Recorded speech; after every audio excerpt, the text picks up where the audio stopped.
Whoa, buddy. Put that thing back in its holster. We haven't gone anywhere. I don't understand. Check out the MichaelDukesShow.com for information on how to get access to the podcast. Welcome to the party, pal.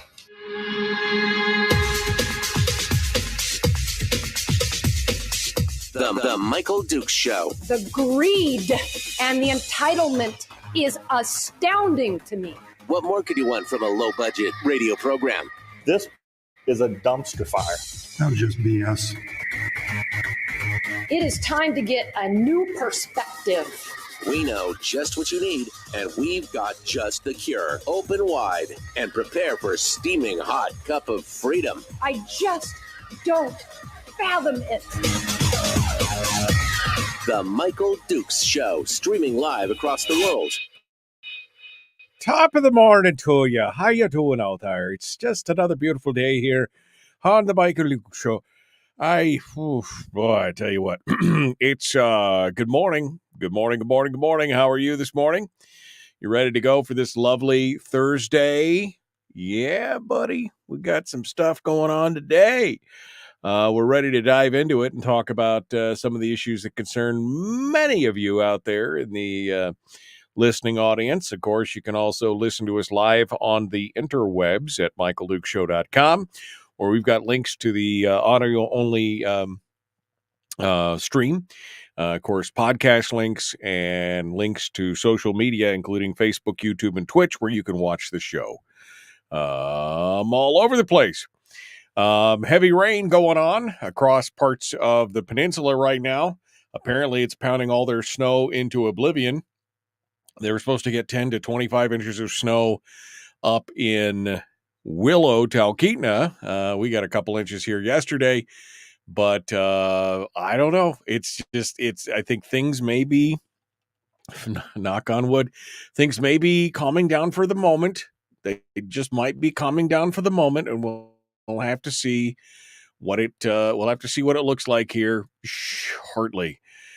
We've been keeping a close eye on the winter weather advisories for the area, and right now the only one that we have is for the Susitna Valley for Talkeetna North, which is again up towards Willow. 10 to 25 inches of snow up there right now. But down in the Anchorage area, not too bad. Out here in the Matsu, not too bad. Still a 30% chance of snow. 40% chance of snow. So looks like rain and snow before noon, then a chance of rain between noon and 3, then a chance of snow after 3. This just keeps getting better and better. It's currently 34.5 degrees outside my house. So it's going to be rain and then snow and then back to rain and then snow and then the hammer's supposed to drop. It's supposed to be 1 below 0 on Saturday night. So, I mean, just enough time to let everything, all the ruts and the snow that you just drove over, freeze freaking solid. So it should be a fantastic time. Anyway, on today's program, we're just talked about the weather, but we got more coming up, including a discussion on what's going on with the snow clearing and everything else down in Anchorage, because that's been obviously a hot topic of conversation. I drove in yesterday, quite honestly, it wasn't that bad. It was a little slower. Because there was snow and rain on the highway, but the roads were pretty clear throughout most of Anchorage. Looks like most of that stuff's been taken care of. I understand the residential districts are getting plowed out today. We're going to be talking with Mayor Dave Bronson about that here in just a few moments. And we're going to get his, talk with him about it. An interesting discussion, I think, for most people. They don't understand the differentiation between the fact that you have a whole bunch of state-owned roads going through the middle of the city, and you've got two different entities that are responsible, and it seems like everybody wants to point the finger right now at the mayor, including the school district yesterday, going on that they were just not going to open until the roads, although they did open today, with the exception of, I think it was O'Brien School. But they're back to it today. Matsu's already been, There was just so much stuff going on. In hour 2 of the program this morning, we're going to be talking, fingers crossed, because I tried to confirm with him last night, and I just don't know if he didn't get the message or not. But Mike Shower, he and I had agreed last week. But with his, I mean, he lives a high society playboy life, that guy. He's always going somewhere. It's always better to confirm with him, the day before. And I haven't heard back yet. So let's, fingers crossed, hope that we hear from Mike Shower in hour 2. Otherwise, it'll just be me and you, and we'll be hanging out for that. And then, of course, tomorrow, Firearms Friday, JD Tuchili from Reason Magazine is going to be joining us to talk about the latest in the Fifth Amendment's case on the 80% the ghost gun parts. It's good news, super good news. So we'll talk to JD Tuchili, and then, of course, Willie Waffle and more. So that's what's coming up for the rest of the week. Okay, so let's go over and let's see. Let's see what's going on here. There are a few headlines, again, talking about the school campuses being open again. And I noticed that the Anchorage School District has they've got their own, they posted on their page about school being open. Although it was interesting because they're like O'Malley Elementary School. It wasn't O'Brien, it was O'Malley. It was one of those Irish names. O'Malley Elementary School is a remote learning day due to unsafe road conditions. And then it says, bus transportation, limited service today due to poor road conditions. Students on the following routes will not have bus transportation. Okay, you're ready? You're just thinking a couple, right?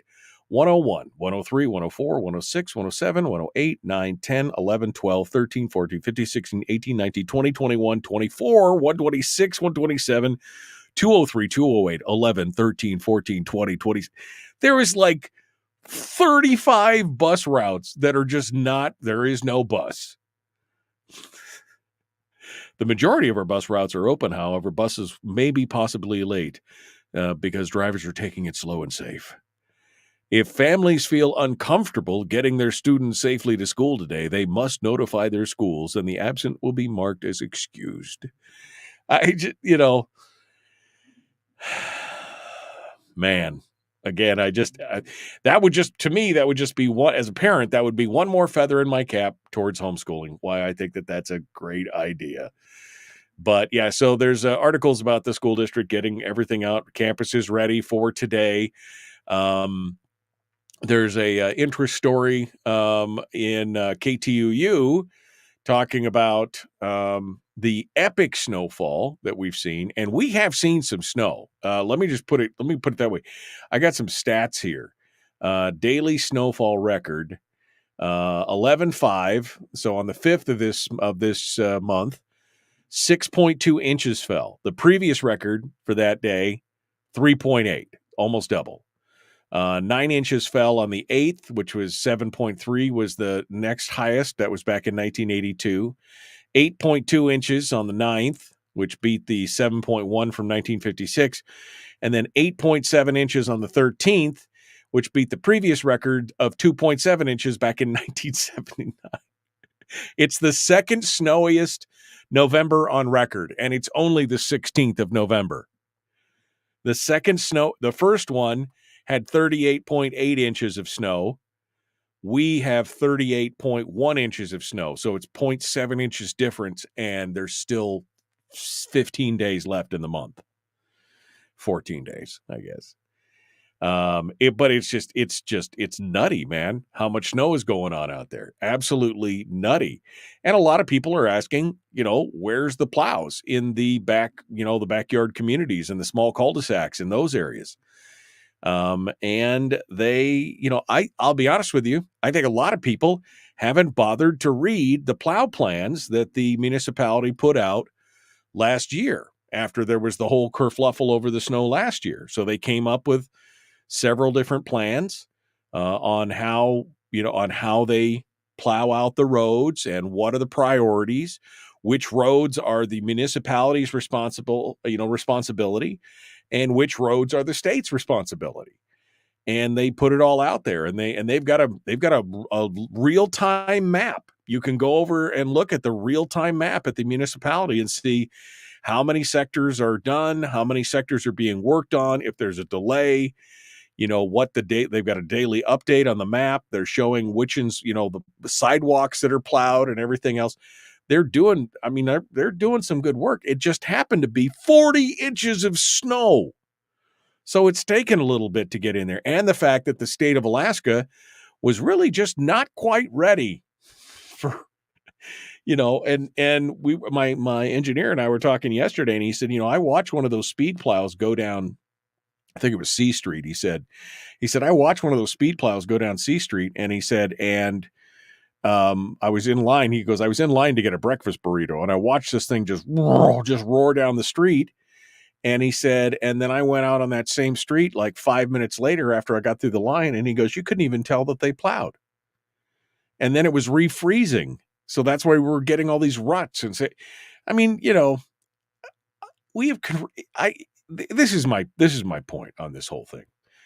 They've created such a contentious environment in the city right now where, everybody is blaming everybody else for everything that's going on.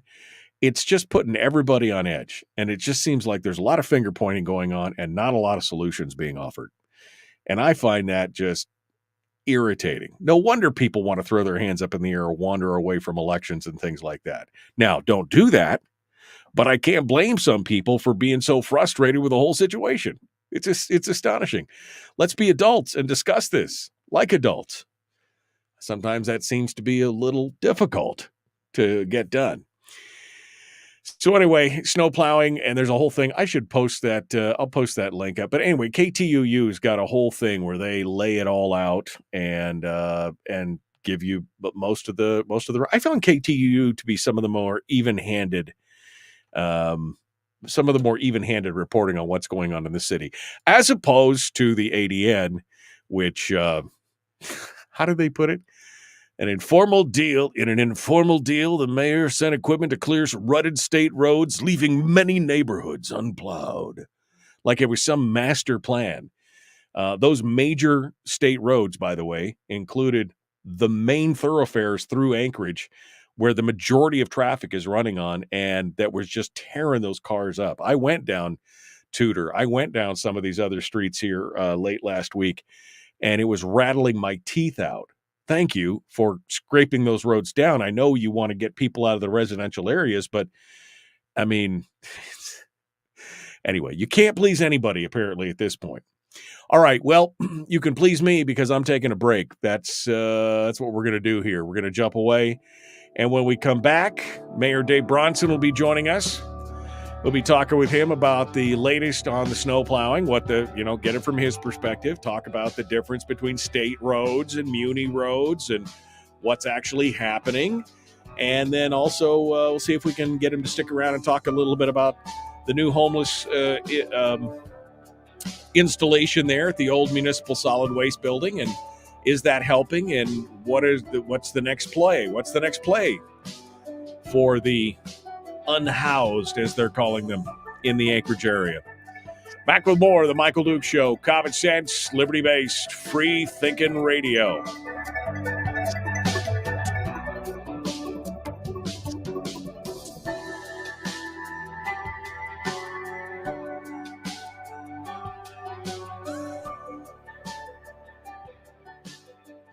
If you missed the show, you can listen to it on your time with Dukes On Demand. Oh, and it's free. Like America used to be. Streaming live every weekday morning on Facebook Live and MichaelDukesShow.com. Okay, we are in the break right now, ready to go. Lots of stuff happening here. Let me get caught up in the chat room. I see that Mayor Bronson is in the green room. We're going to be with him here in just a hot second. We know you are missing Fairbanks. What? I mean, no, not at all. How can schools be called open with 44 bus routes down and the rest are go at your own risk? I know. I mean, I had to chuckle. The schools are open except for, this massive list of ones. It's crazy. They're setting up a picket line outside my house right now because I'm interviewing the mayor. Is that what you're saying? All right. If they declare remote learning day, they still get paid, correct? Yeah, that's pretty much what's going on. We are an epic people living in an epic land in epic times. That's an epic statement for sure. All right. Here's the real problem. People move to Alaska thinking they can live like Seattle. It's not Seattle. That's a prime example there, Barbara, of 100% truth. This is Alaska. It might be a little difficult to get to work in the morning. I'm just pointing that out. All right. Let me go over to the green room here. We'll pull the mayor in and we'll sit down and get things, check the audio and everything, be ready to go to return to the radio. Mayor Bronson joins us right now. Good morning, Mayor. How are you doing this morning? Michael, I am fine. Thanks for having me on. Appreciate it. Well, I appreciate you being on. Feel free to, if you want to square yourself up and center yourself there, I'm going to leave you right there in that window right there, just so that we can get it. I know those hinges sometimes they just don't want to cooperate. All right. How does that look for you? That looks good. That looks real good. Okay. So we're going to get started here in just a hot second, and we'll start talking about things. Are you doing the anti-snow dance right now? I just want to know.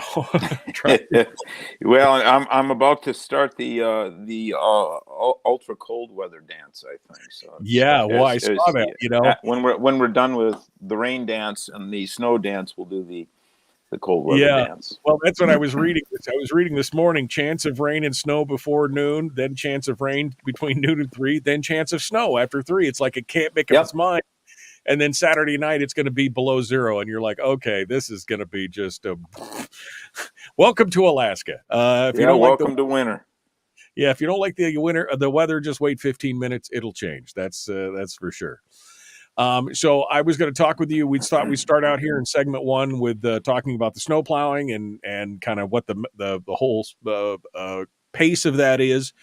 And then if we have time after the next segment, if we haven't finished that up, we can finish it up. And then maybe we could talk a little bit about opening up the solid waste facility for the homeless housing. And if there's any other solutions or anything else you want to touch on with that, we can do that as well. Right. Okay. We'll go straight to the top of the hour. Okay. All right. So I'm going to put you back in the green room for just a minute. Don't go anywhere. We're going to get things ready to go. Mayor is with us here in just a second. Someone criticizes the corded earbuds it's an incredible photo behind the mayor. That is a cool photo behind the mayor. I do like that for show. Faux show. I like that. This is a basic Western Washington winter, said Jeannie. I mean, that's yeah. I mean, again, I've seen weather that is worse. I've seen weather that's better. I don't get all bent out of shape about it. I just kind of let it ride, especially post-COVID with the remote learning and teleworking and everything else. That's the silver lining out of that whole deal. All right. We are 20 seconds away right now from rejoining the radio. Mayor Dave Bronson is our guest, and we're going to talk with him again about the snow removal situation and some of the challenges with that and what the real deals. And then we'll also talk about the homelessness issue in the next segment. It is the Michael Dukes Show. Common sense, liberty-based, free-thinking radio. Like, share, follow. Here we go. The Michael Dukes Show. Not your daddy. Wait, sorry. Not your daddy? Ooh, not your daddy's talk radio. Whew. I was scared for a second. Thought we were going down. Here's Michael Dukes and the show. That's right. Not your daddy's talk radio.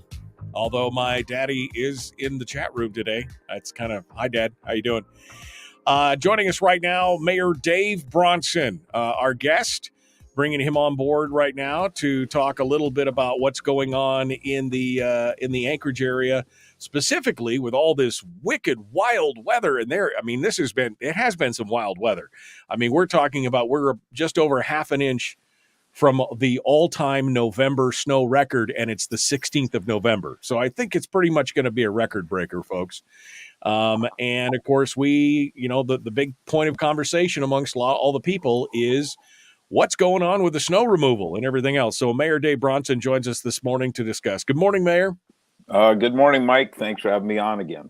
Well, I appreciate that. So, lots of snow, rutting, rain, cobblestone feel, all this stuff's going on. People get up in arms, but you guys are working 24/7. Since the first snowflake hit, you guys have been starting to push stuff around out there. Give us an update on what's happening with the snow plowing in Anchorage, and then we'll break it down to some details on some of the other stuff.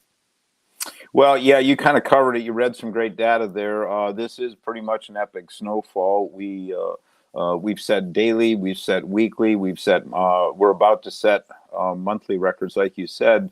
The record is 38.8 inches for the month of November. We're only halfway through, and we're right at 38 inches. So, another perspective here that we look at, because it involves money directly, is in a normal year we would haul 6,000 truckloads of snow to our snow dumps from the streets.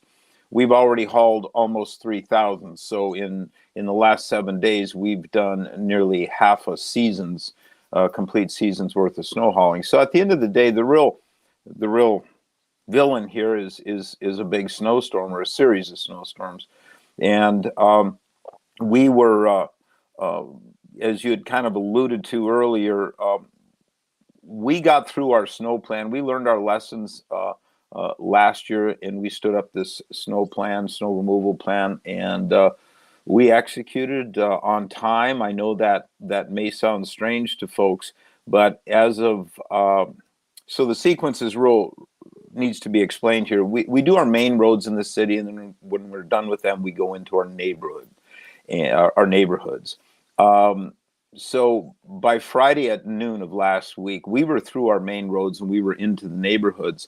And then is what we noticed, a lot of feedback from I would assume many of your listeners. We certainly got the feedback, was the main thoroughfares. A lot of the main thoroughfares owned by the state were not being plowed at all. And they were real bad. And our folks were traveling around, our snow removal supervisors were traveling around telling us the same things. So what I did is I went to the state and I asked for permission for us to use our graders to plow their roads. And they gave us that permission, which they have to do. And we're going to get reimbursed for that work. So we stepped in and we plowed their streets. So when you think of it, like the major hillside roads, Raspberry, Jewel Lake, Diamond, Northern Lights, those kinds of streets. And so we went in and we took care of them. We built a schedule. We coordinated at length down at the supervisor level with the state. And that went pretty well. And then we got back into the neighborhoods. And then we got another then we got more snow. And so every time we get above 4 inches of snow, we have to start over, because at the end of the day, our job is to plow our streets, our thoroughfares, and then our residentials, but we have to keep the roads open for ambulances. So it's a public safety issue. You really don't have much choice. And if I had to do it over, I would certainly do it the exact same way. Well, and let's talk about the plan for a second, because I think the plan, when I first saw it last year, it was a bit of a debacle last year, and then you came out with a plan, and I'm like, well, that makes sense. Mm-hmm. So you start off with main roads, main thoroughfares, then you move on to feeder roads and the roads that feed the thoroughfares, then you move into the residential areas that go into the feeders that go into the thoroughfares, like 1, 2, 3, right? Right. My understanding was when the snow first started to fall, that the plows had already gone through all the thoroughfares, made it into the feeder roads, but there was so much snow coming down that they had to stop and go back to the main thoroughfares again to start scraping those out again, because so much snow had fallen that they had already filled them back up to that 4 or 5 inch capacity. And so you're fighting Mother Nature at that point. You didn't get into the residential areas, not because you didn't want to, but because you've got to keep number 1 open before you get to number 2 and finally to number 3. Yeah, and you want it that way. So for the same reason we went in and plowed the state roads is the same reason we have this sequence that we do our main roads. It's we've got to get the ambulances, the fire trucks, the police cars as close to the residents as we can into the and you do that by doing the major roads. I had a long conversation. I'm going through our phone lists and calling folks back that are complaining. And once you explain it to them, they completely understand. The trouble is maybe we're not getting the word out that this is how we have to plow snow. This is how we want to plow snow. So again, this one lady made the debate or the argument that, well, why don't you just do the residentials first so we can get out of our garage? And well, if I did that, then I wouldn't do the thoroughfares. And so you'd get out of your neighborhood, and then boom, you'd be on Lake Otis or something, and you wouldn't be able to move. And by the way, the ambulances couldn't get to you. So Right. Again, the hospital district, 36 in Lake Otis, those are big ones. But then the state does tutor.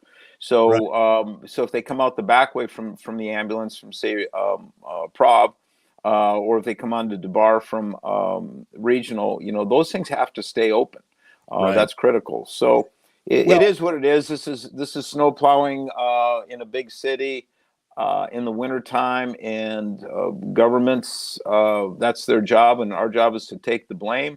And I'm doing that. This rests on me because I'll tell you, our snowplow crews, I spend a lot of time with them over at the barn where they, twice a day they do a 12 on, 12 off. And when the shift changes there's a lot of people coming and going. And these are some of the finest fellow employees I've ever worked with in my life. That includes the Air Force, that includes the airlines, which were really great people. I'll put these up against any, and we're looking now kind of concerned about burnout. Right. Well, and they've been going a week, 12 hours on, 12 hours off.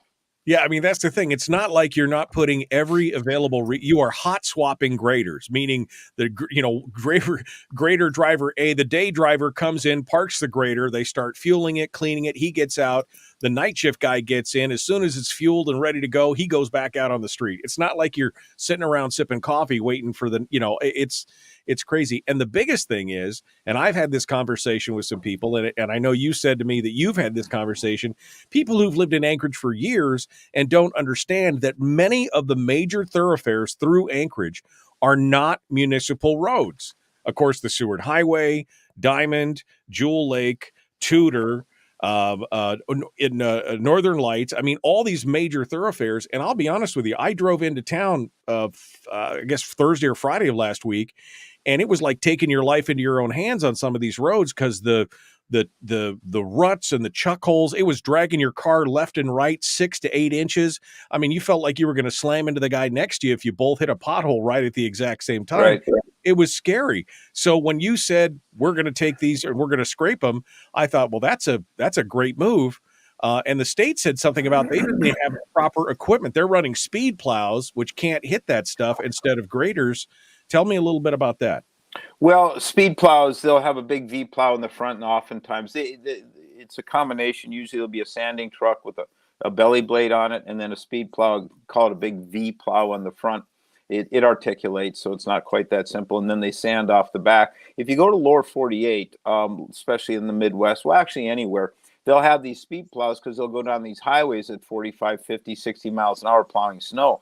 When you get up to, 10, 15, 20 inches plus of very wet snow, you can't do that. You have to use a grader. And that's why we, here in Anchorage, we focus on graders. And it's slower, but you can't do a speed plow in a neighborhood.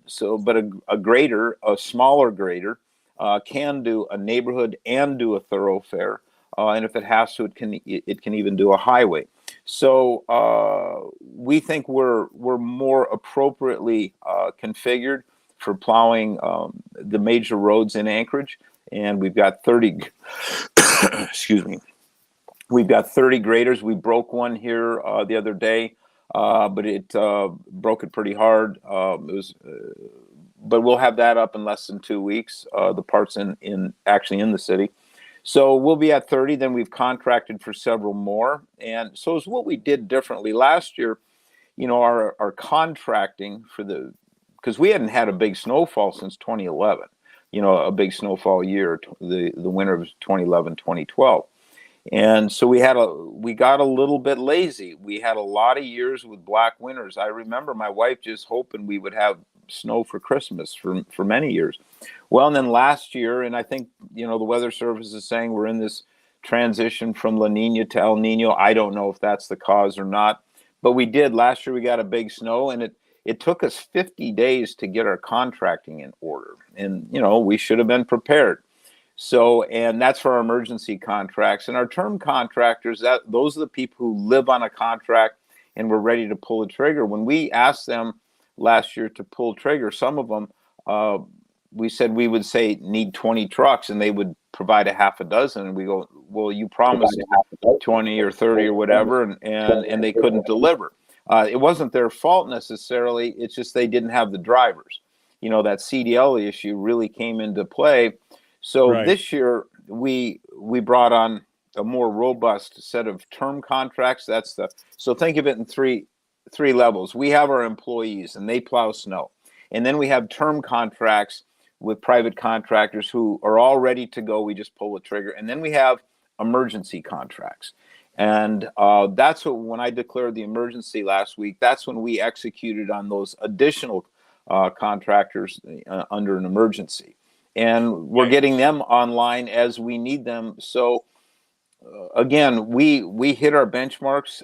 We satisfied our plan. But when you've got to pull off in the middle of this kind of series of snowstorms and support a bunch of roads that normally you weren't planning on, that does put a crimp into things. Sure. But at the end of the day, the real villain is 40 inches of wet snow.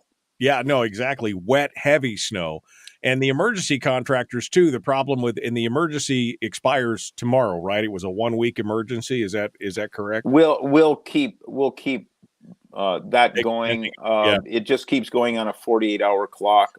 It just keeps rolling over. Well, the problem with the emergency contractors is usually when it gets to that point, you call them, but a lot of times they're also already busy with whatever their regular contracts are. So it makes it difficult for them to jump in. And I know that that's part of the problem as well. But let me make a distinction here, Michael, is that we have an emergency in place. That's one thing. And then we've exercised contracts under that authority. The contracts are going to go for about 6 or 7 weeks. The emergency, it won't go that long. We won't need that. Right, but to remove snow, that's the next phase. Once we're done with the neighborhoods, then we're going to come in with snow removal. That's the cleanup where we take snow off out of the right of ways, near the sidewalks, the berms. They'll go away, and then that starts a very big process that'll go 6 to 8 weeks of snow removal, and that's where we use dump trucks, side loaders, and front end loaders. Right. You hope at this point that, we don't get another 20 inches of heavy wet snowfall, because then it just starts the cycle all over again. I read this morning that your guys' forecast is that you will be about 80% done with the residential neighborhoods this morning. Is that still on track? We pushed that back. I think Paul Van Lanningham has pushed that back. When it got warm yesterday, moving wet snow is a real challenge. You would think that the frozen stuff would be more difficult. That's actually the opposite, the wet snow. So we've had to push it back, the completion until tomorrow. And, with the goal of getting the schools open, it's just a real challenge. You're fighting Mother Nature. And so, again, I would think that frozen snow would be tougher, but it's not. It's when it gets real wet. It just doesn't move well. It doesn't haul well. And that every little thing adds friction to the process. The other thing that's very challenging is that we're under an emergency. So we have the right to just go in and tow cars that are in the right of way, because you're not allowed to park on a right of way. I don't want to be that guy where we go in and we're just going to tow your car and you'll have to call and find out where it is. We just want everybody to get their car in their driveways or certainly out of the street. The other issue is, we had an assemblywoman call and says, "Hey, I've got a road here over in East Anchorage. It's really bad. It's really plugged." So we sent someone over there to look in a pickup truck, a supervisor. And they went and looked at it. And the first thing they saw was that it was very apparent that folks were plowing snow into the right of way, and they were snow blowing snow right away. You can see that. That's pretty evident. And that creates problems. In fact, neighbors were kind of calling out other neighbors, why are you doing that? And that really makes things bad. So those two things, parking in the right of way and moving snow into the right of way. You got to remember one thing. It's this: if a snowflake, this is the way it's explained to me. If a snowflake falls on your property, it has to stay on your property for the rest of the winter. You've got to figure that out. And so again, it's a fine for plowing snow into the right of way. And Right. I don't want to be that guy either. We're just trying to get everybody on the same page, work together, be good neighbors, be good Alaskans. We do this very well when we need to. And if your neighbor has got a bad driveway and you got a snow plow and they don't, or a snow blower, go out and do their driveway for them. Right. Help them out. Come together. Yeah. That's what we should be doing, is coming together. Again, just this circling the wagons and shooting inward at each other. And the blame game is a tough situation. Mayor Dave Bronson is our guest. We've been talking about the snow situation and removal in Anchorage. We're going to take a quick break. When we come back, we'll get final thoughts on that, and then we will start to talk about the new homeless facility that's been created from the old solid waste services building. And does that solve the major problems? Well, how is that problem being solved? Again, we're got a lot of people living outside, a lot of deaths this year. Are there some other solutions in the wings? What are the mayor's thoughts on that? We'll continue the Michael Duke Show. Common sense, liberty-based, free-thinking radio. We return with more right after this.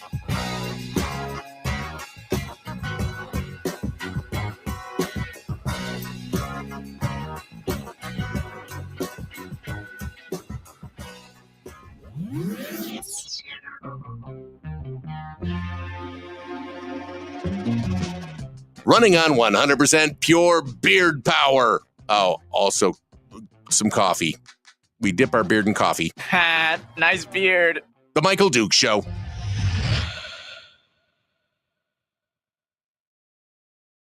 Okay, we're in the break right now. Mayor Dave Bronson is our guest. If you got any questions for the mayor, now would be the time to get involved in it. We're seeing a lot of that right now, Mayor, out here, even in the Matsu, where there's been a lot of discussion I've seen on some of the Facebook groups and stuff about people who are, and pictures of people who are basically, looks like they back into their driveway with their snowplow and they shovel all their snow all the way across the street, across the right of way, into the berm and everything.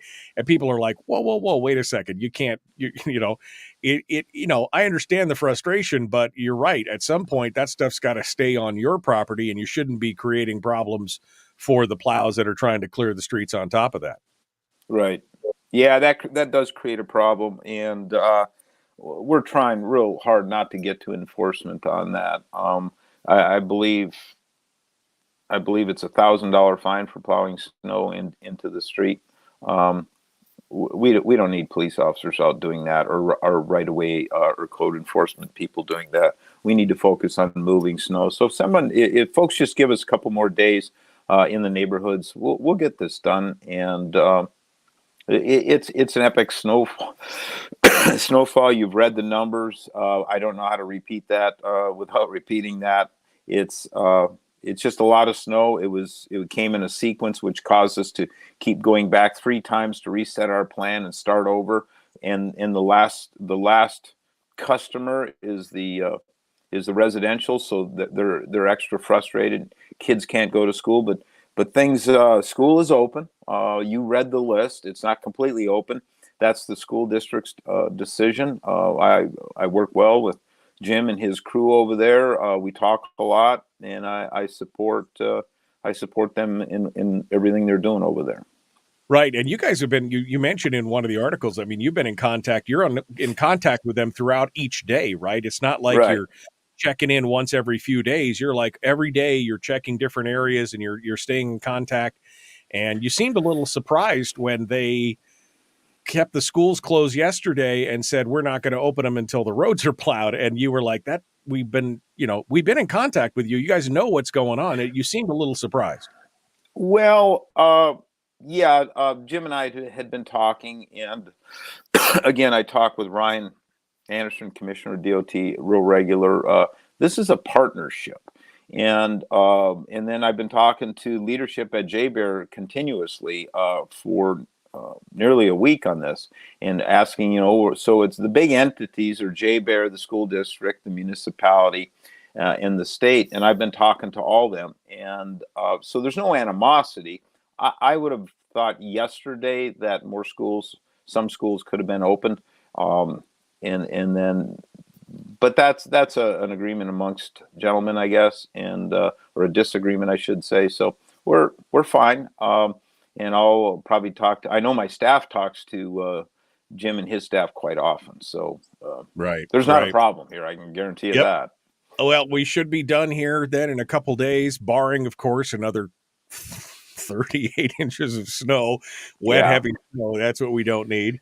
But it has been, again, a weird weather event. No snow at all until after Halloween, and then the wrath of God drops down on everybody.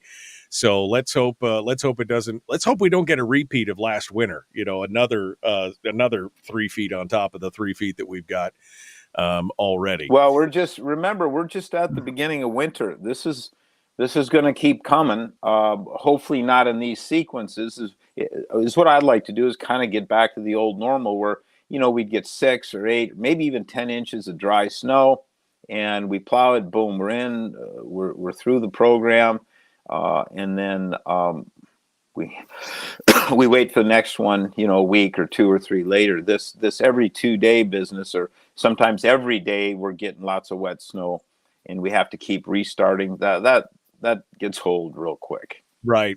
And again, just a reminder to folks who are out there listening to this on the podcast or whatever later on, there are a bunch of roads that are state maintained roads. And so while the mayor you have to work around that.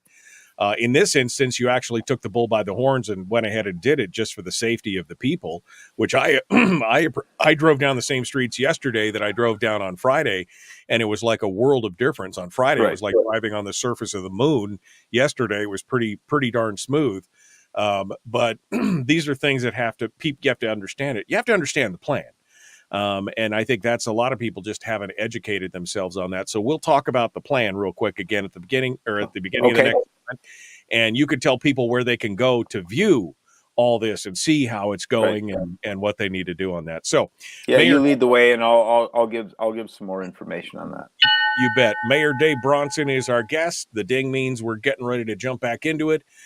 Folks, please like and share the show wherever you are, wherever you're watching, wherever you're listening from. Like and share, like and follow the show page if you want to get notifications each and every morning when we go live on Facebook or YouTube or Twitch or wherever you're watching us from. Let's get back into it. The Michael Duke Show, common sense, liberty-based, free-thinking radio. Mayor Dave Bronson's our guest. We're going in right now. Public enema number 1. Oh, wait, sorry.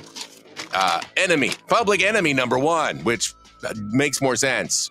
On the other hand, he's a little bit of a pain in the Michael Duke Show. Proudly a pain in the Michael Duke Show. That's what's going on. Welcome back to the program. Mayor Dave Bronson is our guest. We've been talking about snow removal and what's going on, getting kind of a bit of an explanation. Again, Mayor, there is a plan. If people looked at the plan and they understood the plan, there probably would be a lot less. There'd probably be a lot less angst and anxiety and belly aching about it because they could understand it. And you guys have got a live portal that actually updates people as you're going through.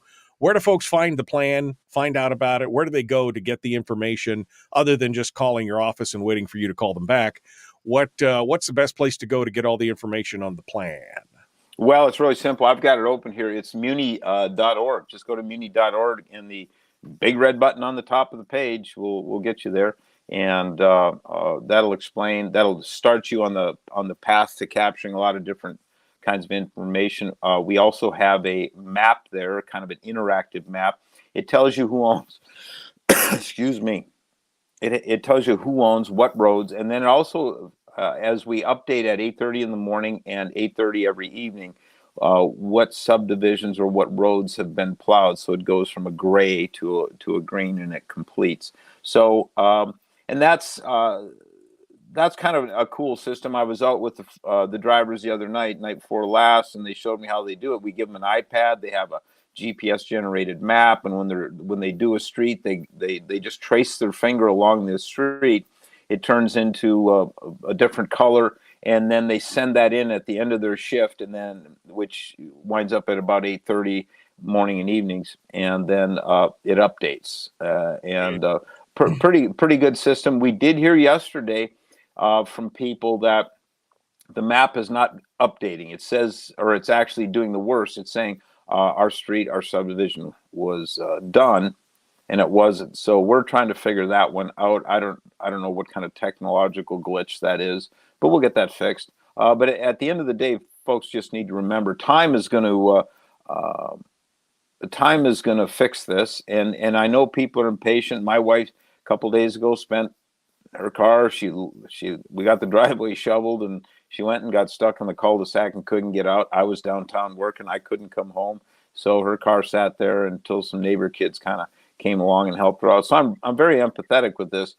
But at the end of the day, nearly 40 inches of wet snow is just going to be a problem. It's called living in the north. It's called living in Alaska, a city in winter that gets the big storms. That's what it's all about.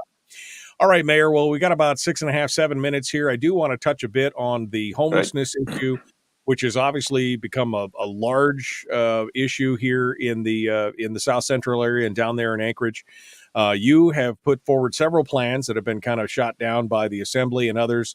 Most recently, though, you took, I think you guys did some good stuff here, taking advantage of an old municipal solid waste services building that had just been vacated for the new facility. Right.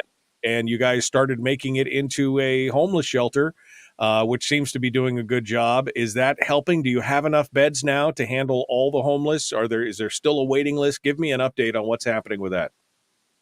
Well, at the end of the day, no, we don't have enough shelter beds. We're going to be about 400 short is the last number I got 2 days ago. We are looking at a warming shelter on Angora, on Gamble. Unfortunately, back in Fairview, we closed the Sullivan to as a homeless shelter, and now we're forced to do that. The Assembly asked us to look at that. We are. This is probably in my job. It's not snow removal, believe it or not. It's this homeless thing, because when politicians make mistakes, bad judgment, it has very serious consequences. Maybe a day, maybe a year, maybe 10 years down the line. But this is why I came into office, a plan to build a large shelter where we could flex up in the winter and flex down in the summer. And instead, we've gone exclusively, it looks like to me, except for the treatment beds that, say, some of our partners are doing very well with, Salvation Army and especially Providence. You got to have a shelter. If you don't have a shelter, you don't have a homeless response system whatsoever. And we've spent $161 million in the last 3 years on homelessness in Anchorage. $161 million. And we don't even have a permanent shelter to show for it. So that's disappointing. We had a plan. We try to keep coming back to that because it is the best path forward. Is it perfect? No. When you're dealing with homeless people, there is no perfect solution. It will never exist. But we work with the Assembly on those things that we think they're right on. Some of their stuff is real good. We like it. But the hotel conversion, the reason the numbers we believe keep going up, where all these people come from, because we were told the plan for winter sheltering for about 450. We said that sounds a little low. We came in and we created a structure of 500 or 524, I think the number is. And all of a sudden there was this big influx. So we created, at no cost, we created a hotline that folks could call in, because most of the homeless folks are given a phone. And we said, here, if you need shelter, call in. And we call in, we're over 1,100 people. And we're real frustrated with this because, one, for the data, on the data side being so terribly off, We pay $1.8 million a year for this data. We don't aggregate it. We pay for it, and it was that far off. So when we set up a free hotline and we got better data, we were kind of challenged by that. So, anyways, as we move forward, we're trying to get to solutions that actually work. We have to have a shelter. The solid waste service building was a very opportune thing came up. It happened to be closing because we stood up the new building, solid waste service building. So we've got about 150. I think we just made the decision. The assembly did yesterday to go to 200, and I think there's chat of going to possibly 250. That's a lot of people for that footprint. But at the end of the day, if you don't have a large shelter, to handle 1,000 people, you're in trouble. And that's why we came in day one with a plan for a 1,000-person shelter. Well, and you start looking at it. I mean, I think the number for the for the homeless people in Anchorage, there's something like the overall number is just over 3,000 people or something like that. Am I right on that? Is that roughly? Yeah, it's like 3,700 people are the total number of people that we support. And some people, most homeless people aren't a real challenge for the city. Right. They need a couple $100 to help to stay in their apartments for rent. Right. There's a lot of homeless people that have a job, have a car, have insurance on their car, but it's that rent component they just can't get to. And if you help with that, boy, you save a lot of expenses. But we have people,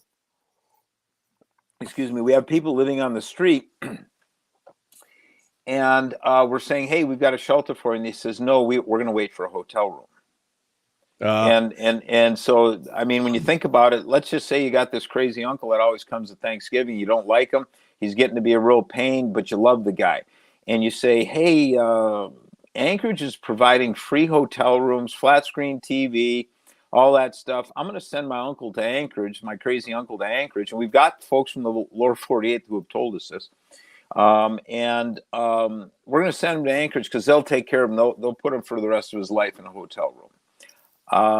That's not a good idea. So now we're dispatching or scheduling people. Only you can't get to a hotel room unless you come through a shelter mechanism. Well, so you guys, it's a tough situation. There's no soundbite. There's no 148 character soundbite that'll fix this issue. It's a big challenge. No. Mayor Dave Bronson, thank you so much for joining us this morning. We appreciate you coming on board and sharing with us. Hold the line for just a second. We appreciate you. Folks, we're out of time. The Michael Duke Show. 3,500 people at $161 million. That's $50,000 almost per person. I mean, at some point, couldn't we just put here, pay your rent? I mean, just pay some rent and say, I mean, it's astonishing the amount of money that can go into something like this and still see so little results. It's got to be frustrating. Well, we're doing the same thing, Michael. We're doing the same thing, and I'll just call it what it is. There's a way of looking at this. There's a very, I would say, woke way of looking at it, and then I would say a very common sense way of looking at it. And we are going the woke path. We are going to do what San Francisco's, Portland, LA, Seattle. We're going down you just keep. You incentivize people to not take part in their own healing, because at the end of the day, homelessness really isn't the problem always. The problem is drug and alcohol, psychiatric problems that need to be dealt with, and you don't do that on the street, and you can't do it locked behind a hotel room. We're paying a lot of damage on these hotels that we're contracting with to take care of these people.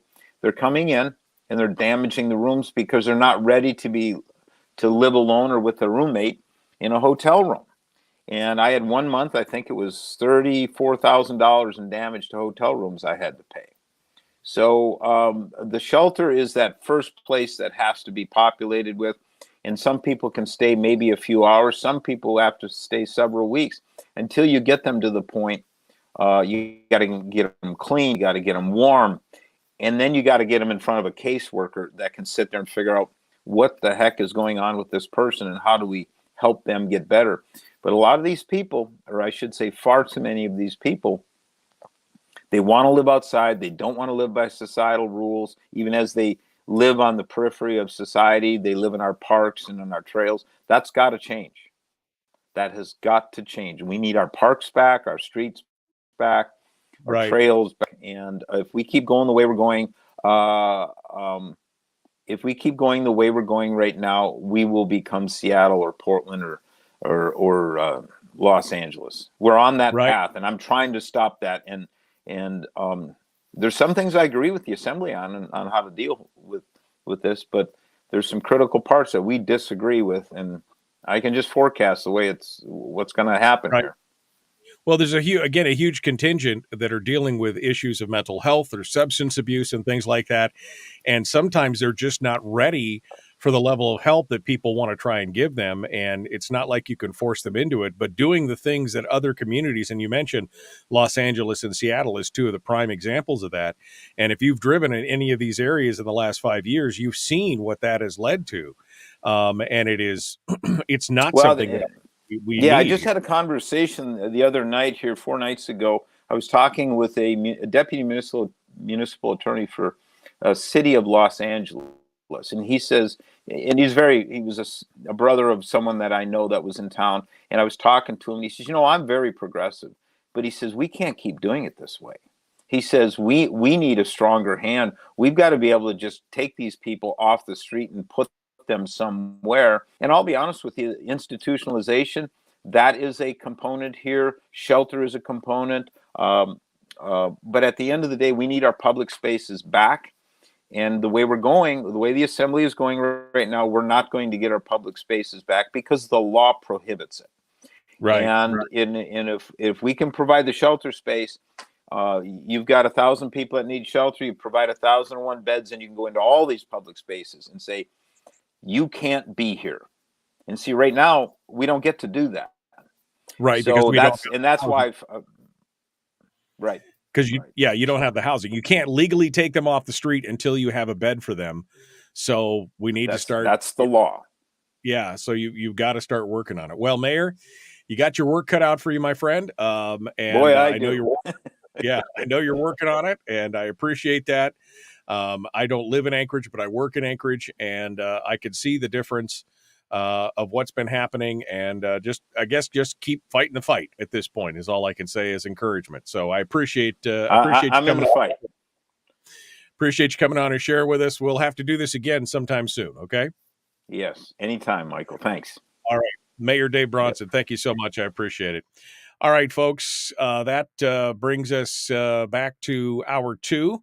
We're hoping to hear from Senator Mike Shower. I'm not overly enthusiastic that that's going to happen.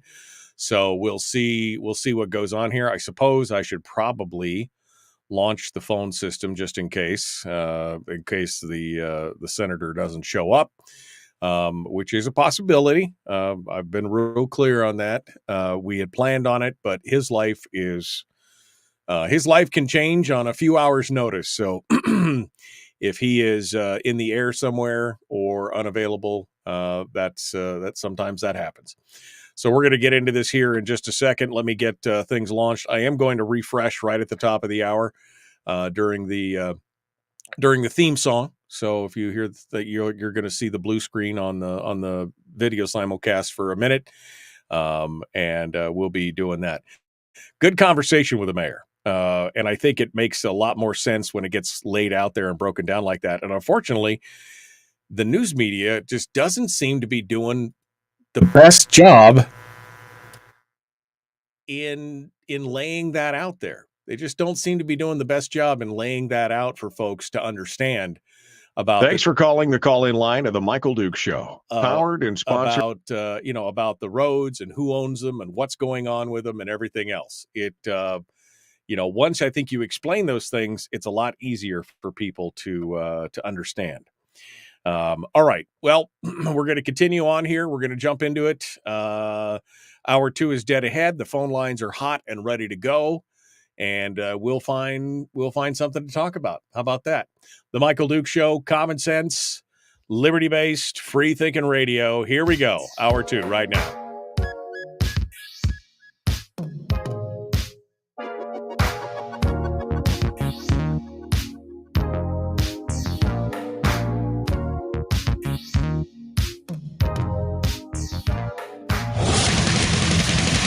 Whoa, buddy. Put that thing back in its holster. We haven't gone anywhere.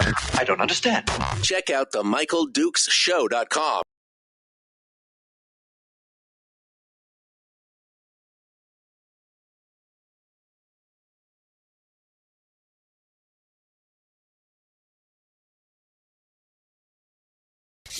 The Michael Dukes Show. The greed and the entitlement is astounding to me.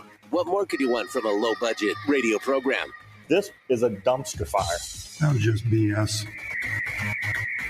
It is time to get a new perspective.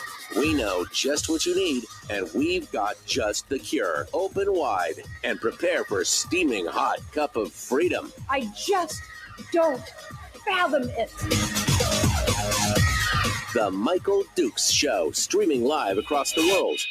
Live around the world on the internet at MichaelDukesShow.com and across the state of Alaska on this, your favorite radio station and or FM translator. Good morning and welcome to the program. It is the Thursday edition of the show.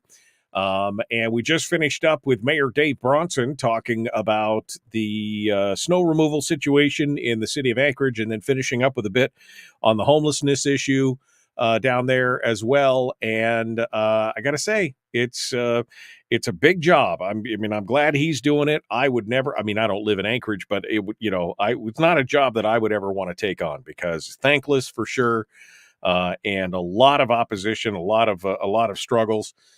Trying to get them done, but some good information. So if you missed that, you can go back and listen on the podcast or on the replay on Facebook or YouTube, and get the details from the mayor there on what's happening with the snow plowing and everything else in the city. It's a great thing to get the details. I've been shocked in talking about, because this has been a topic of conversation, obviously, for the last week or so. And I'm surprised at how many people who have lived in Anchorage for many years that just had no idea that many of the major roadways that are in Anchorage, like downtown Anchorage, many of the major roadways are state roads. And they don't understand that. And that there's a legal thing where the municipal snowplows can't get on those state roads and plow them without the state's permission. And of course, as I was talking about after last Friday, oh man, I swear, I drove around town and it was just, you were taking your life into your own hands. It was pretty crazy.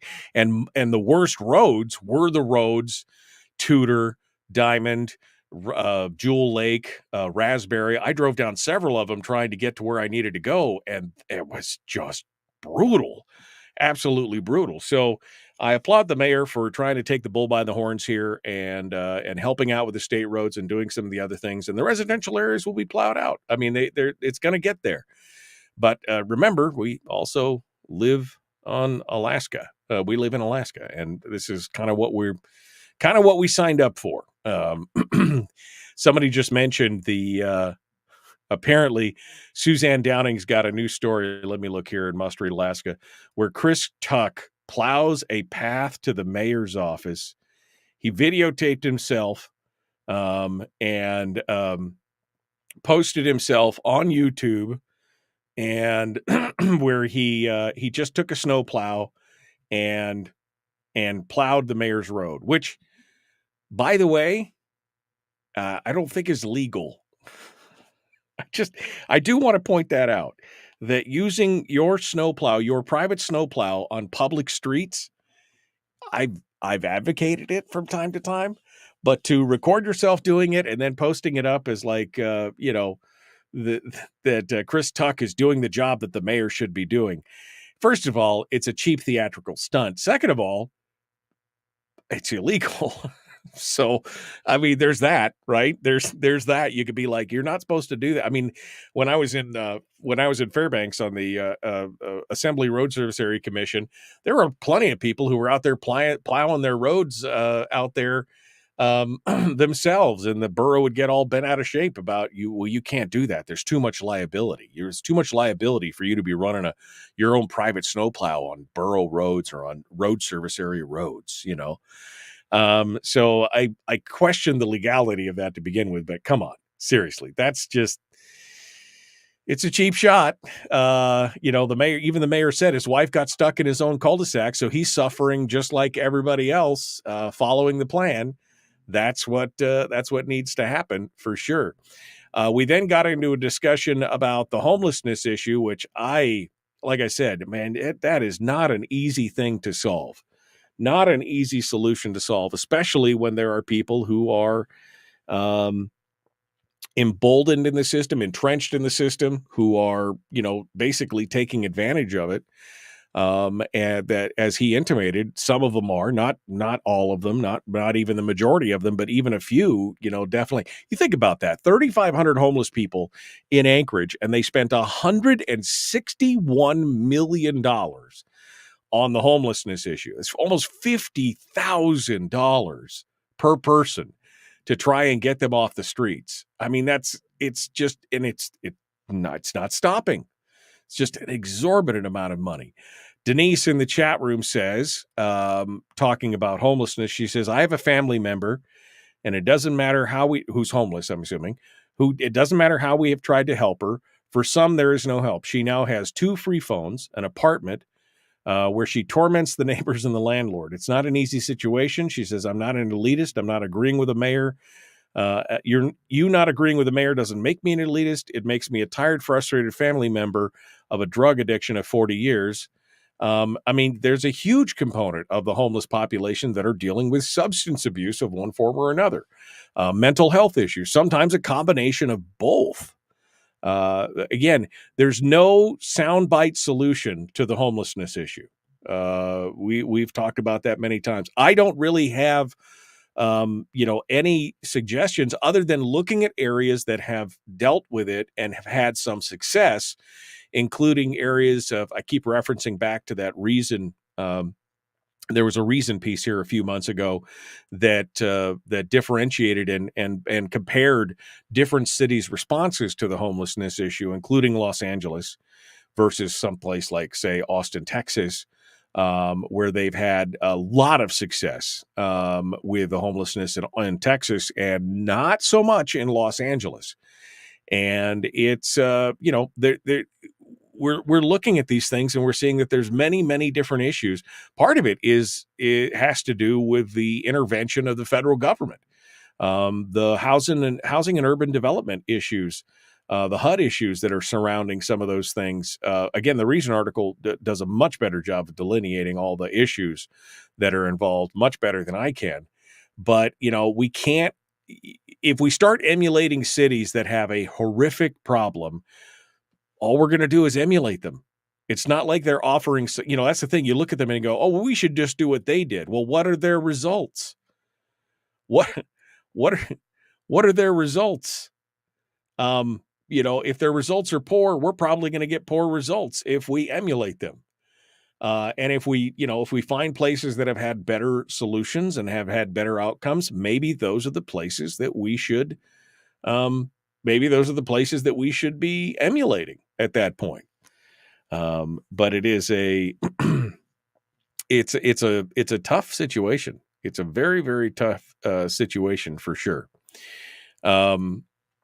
Bring the lawless, says Donna, or homeless into jail, then give them a chance to stay locked up in secure substance abuse treatment or a ticket back home or to Seattle. I mean, that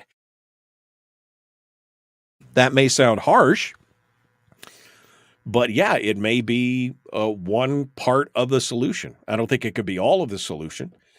We've seen an increase in homelessness in Anchorage because there has been an outflow from the villages in some cases where some of the villages didn't want to deal with some of these issues. And so they kind of exported those issues to Anchorage. We've seen that kind of outflow from the villages for years, and it's gone to places like Fairbanks and others. But Anchorage is a much easier place for those people to survive and make make their way in the world, so to speak, outside. It's again, there are no simple solutions to this. There are no simple solutions to this. I feel bad for these people. I feel bad for folks who are out there being homeless, but I also understand it's not as simple as going in and offering them a job, or simple as offering them a place to stay for a short period of time, or anything else. There was a lot of steps to getting them to where they're at. And you got to find, with each person, you got to find out those specific steps and reverse them. And no two people are going to be the same in those situations. It's a very rough situation. And as we continue to see those kind of things happening, and if we continue to just cater to, here's all the free stuff, without going on an individual basis and trying to I guess what is not deprogram, but to work, to figure out the steps that got each individual to where they are, to be able to reverse those steps individually. Until we can do that on a one-on-one basis and get them back and integrated into society, then there's just no way to, to get back to that. It's, throwing more money at the situation is not going to fix it, because that's what Los Angeles and Seattle and San Francisco and many of these places have been doing. And it is, that's it. That's just it right there. All right. Michael, the majority of homeless people were born in Anchorage. Can you hit me with some sources on that, Harold? Just hit me with some sources on that, where that came from. Because I have had interviews with several of these people over the last 5, 6, 8 years, and several of them have talked about that there has been an influx. Now, I don't know if it's a majority, but an influx of folks from the rural communities coming in have added to that burden. So maybe it is the majority are from Anchorage, but a big chunk of them are also not from Anchorage. So, hit me with your sources and we'll go on from there. All right.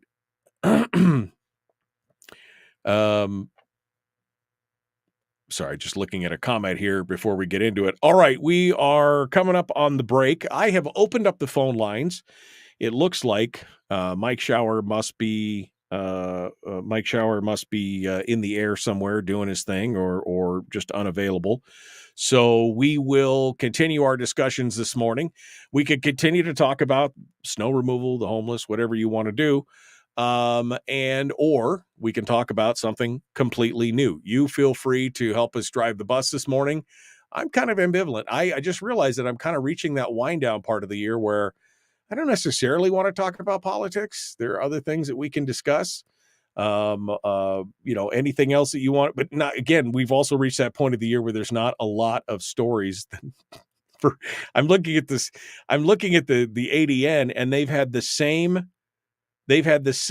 6 stories up on the face of their website for the last 4 days. So there's not a whole lot of stuff going on out there. Any topic that you guys might want to talk about is fine with me. Feel free to bring it in, and let's get going on it.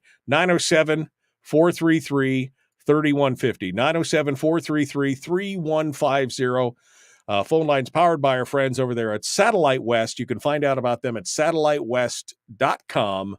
And they've got a full selection of connectivity products, keeping you in touch no matter where you are in the state of Alaska.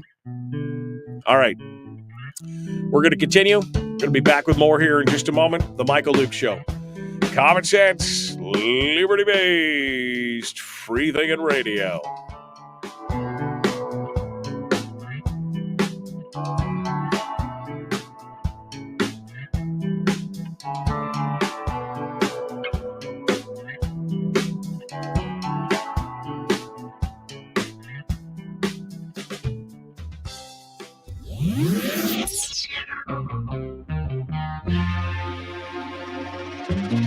Listened to by more staffers in Juneau than any other show, because their bosses told them to. And after what they just heard, oh man, they're going to be pissed. You're a bad, bad man. The Michael Duke Show.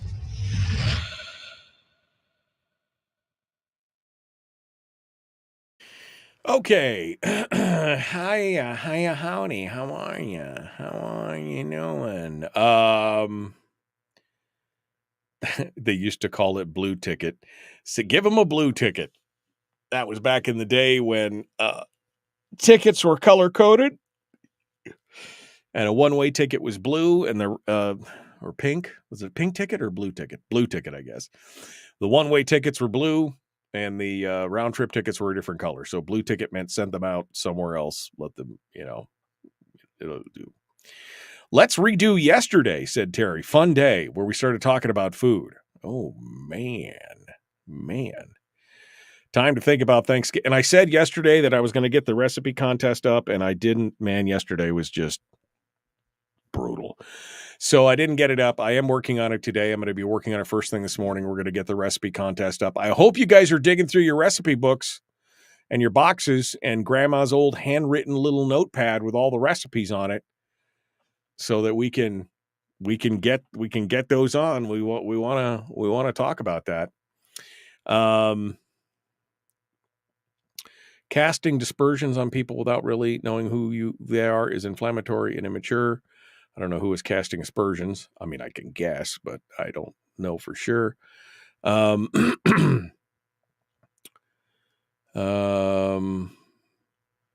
Extreme right wingers.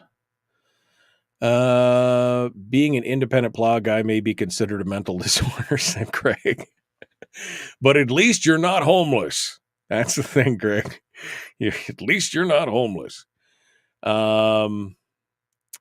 Results don't matter. Intentions are all that matters. And feels are important to validate woke creds.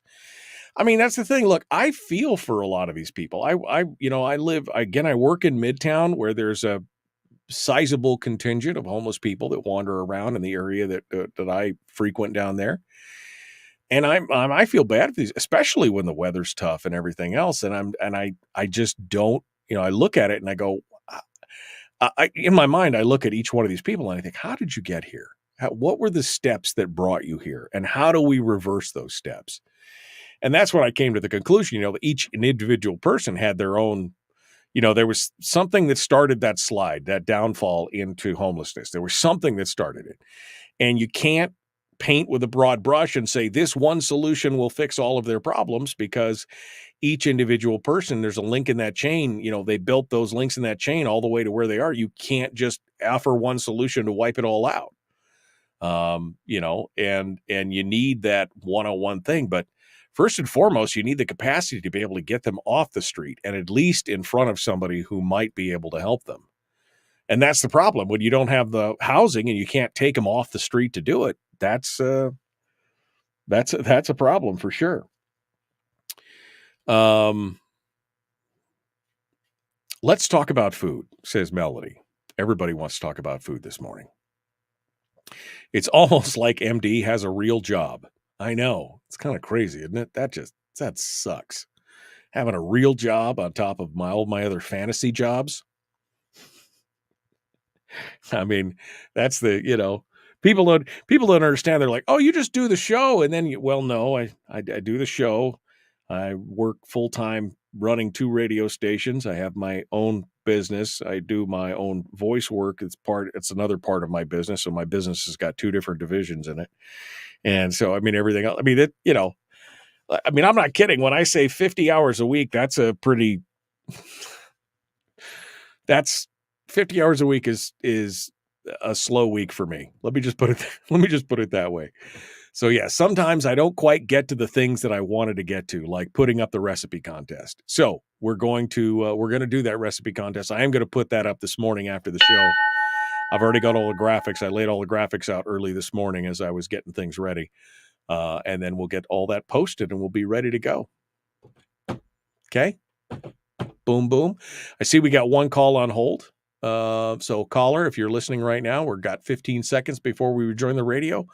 And so we'll talk to you in just a hot second. Don't go anywhere. The Michael Duke Show, common sense, liberty-based, free-thinking radio. You guys in the chat room, you can call and tell me you want to talk about food or whatever on the thing. Come tell me. Just do it. Let's go.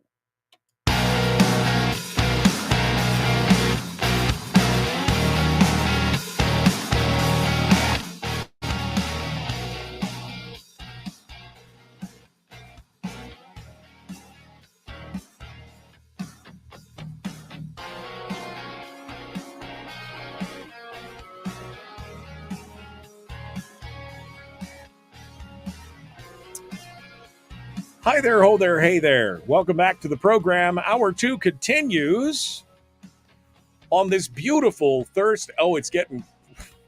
Temperatures went up like 2 degrees. It's now 35, almost 36 degrees outside the studios here in the beautiful Matsu Valley. It's supposed to be rain and snow, then rain, then snow. I've already decided I'm not driving in today. I've already made that executive decision. It's not going to happen. I can work right. I have no reason that I need to be there to spend last night it was a 2-hour drive home because it was raining on top of the ice and snow that was already on the highway. So it was a 2-hour trip home last night. I said, I don't need to waste all that time. I could just stay here in my office and work. I can work a full day right here. All right, let's go over to the phones. We got one phone call and the phone lines are open. 907-433-3150. Any topic you want to talk about? Good books? Oh, I'm listening to a good book right now. I am digging it so hard. We could talk about that. Movies, food, politics if you want. Let's go to the phones. See what's on your mind. How about that? Let's get her done. Good morning. Who's this? Where are you calling from? Good morning, Michael. This is Carlene in Kodiak. Good morning, Carlene. I'm calling about the homeless problem. I have another piece to the puzzle. December, like almost New Year's Eve, almost 2 years ago, my best friend and I ate down at the restaurant, and there were 2 older ladies like us at the next table, and they joined us. And the one lady was homeless in Kodiak for 6 months, and then the native clinic got her an apartment. She was Eskimo from up north. She had gone down to Florida to visit her family, and when she came back to the village, they would not let her in. And so she had a choice to go to southeastern Alaska down near Sitka or Kodiak. So she chose Kodiak. It was with the COVID, they wouldn't let anybody in. Oh. Thanks, Michael. I appreciate that. Thank you, Carlene, for sounding off on that and giving us the rundown there. It does. I mean, those kind of things did happen, and they do happen occasionally.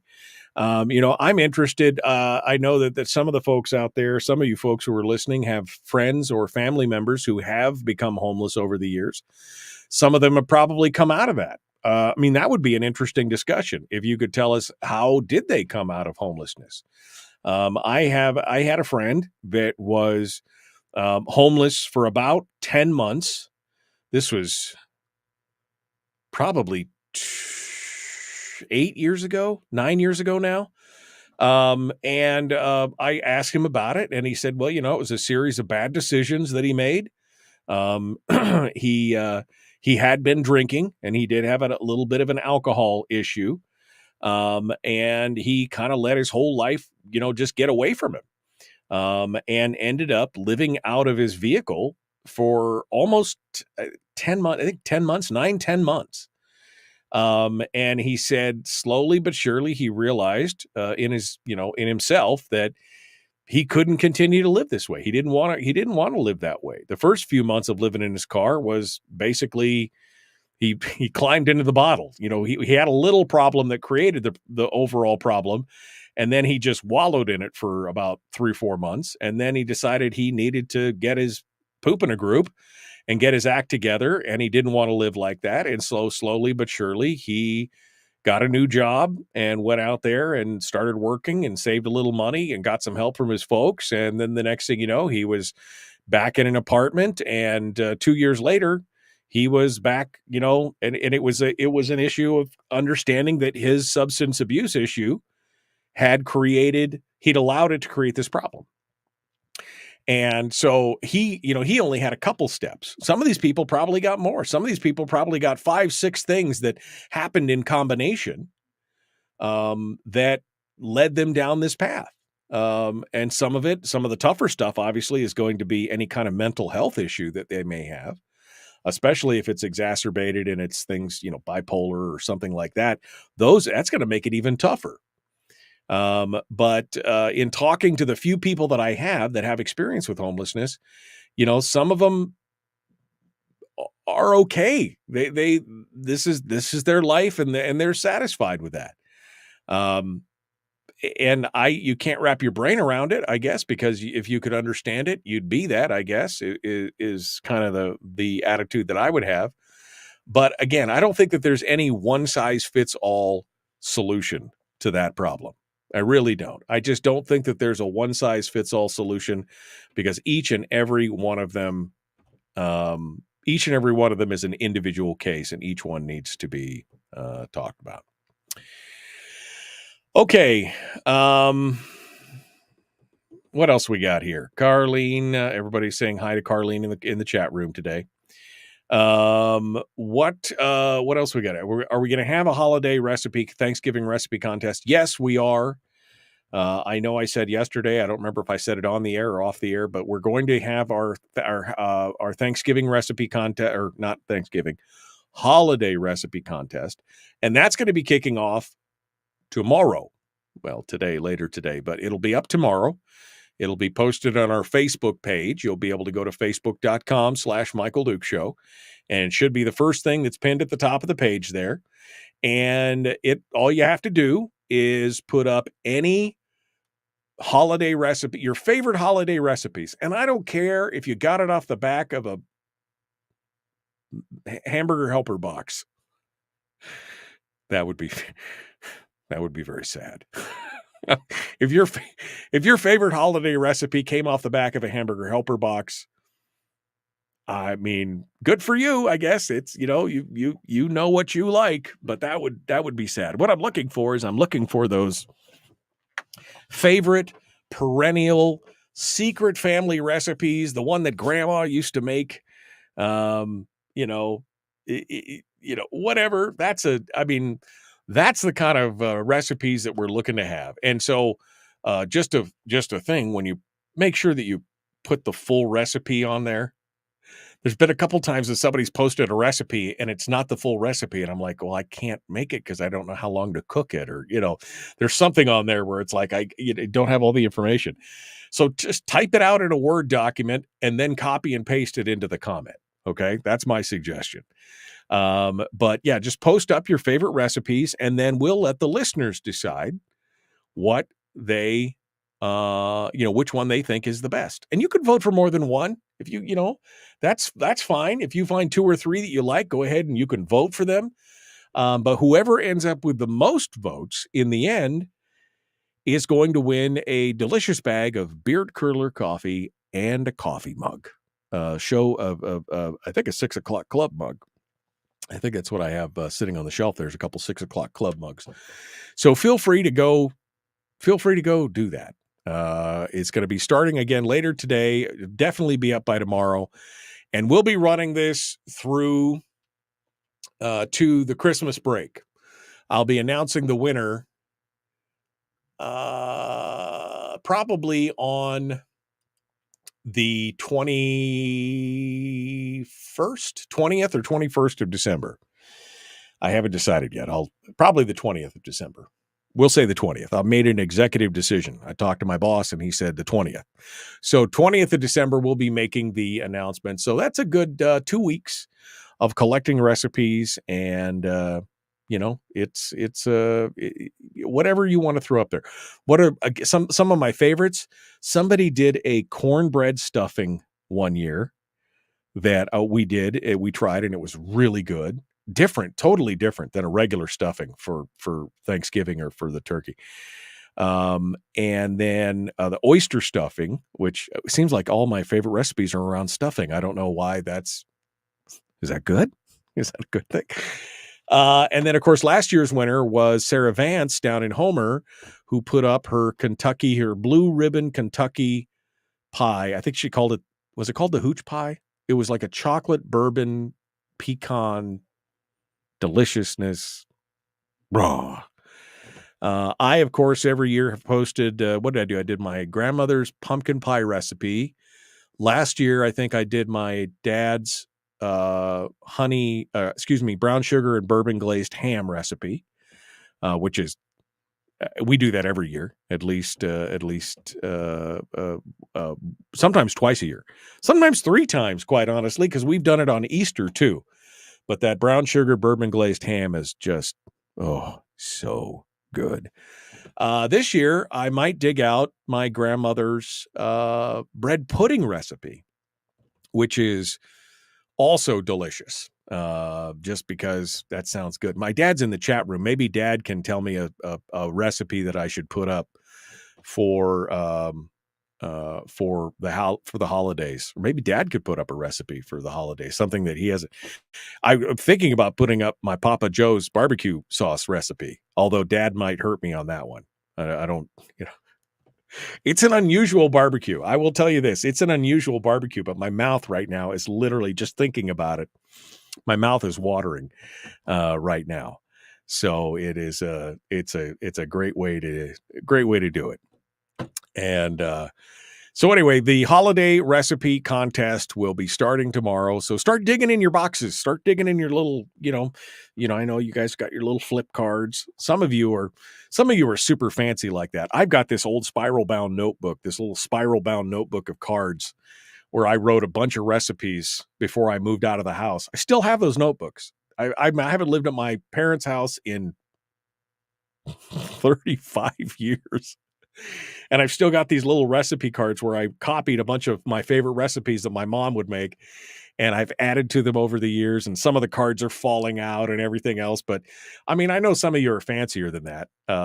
It is what it is. So, but that contest is going to start tomorrow, and we're going to start lightening up the show over the next couple weeks as we get into Thanksgiving, and then we start getting into Christmas. We're going to start interviewing folks, just slice of life stuff, because there's not a lot going on in the world of politics, and I think for the holidays we should steer. I'm okay with Firearms Friday and maybe one day of politics with the Tuesdays or whatever. And then the rest of the week, we just kind of riff on what's happening and going on out there. I think that would be, a fun thing to do. I asked earlier about, books or whatever. What if somebody just gave me a book recommendation? I'm listening to the Vince Flynn book series of Mitch Rapp. Great books. Oh man, that's like Harlan Coben, the Myron Bolitar series. Great series of books as well. It's another great one. The Jack Reacher books. Also fantastic. So many good book series out there. So many good books, so little time right now. I will say I don't mind it when I have to drive back and forth to Anchorage sometimes, because sometimes I'm listening to radio stations and monitoring stuff and everything else, and then sometimes I'm in a book for a good hour, one way and another hour on the way back. It's that great. Okay, well, we're gonna move along. We're moving along here. We're gonna see more in just a bit. The Michael Duke Show. One final segment dead ahead. The phone lines are open. If you hate all the topics I'm talking about right now, which is I'm kind of going all over the place, feel free to call us up and steer the conversation. 907-433-3150. We'll be back with more. The Michael Duke Show. Common sense, liberty-based, free-thinking radio.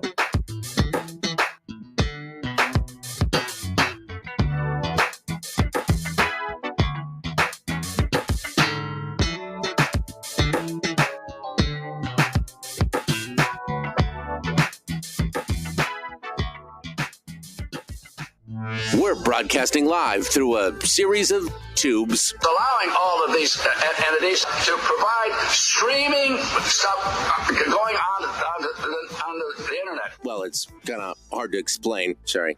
Streaming live every weekday morning on Facebook Live and MichaelDukesShow.com. Okay. Now, first and foremost, I think we need to have an intervention for Denise. I think we need to have an intervention for Denise. She says, because Melody said, I know my neighbors are disliking me right now.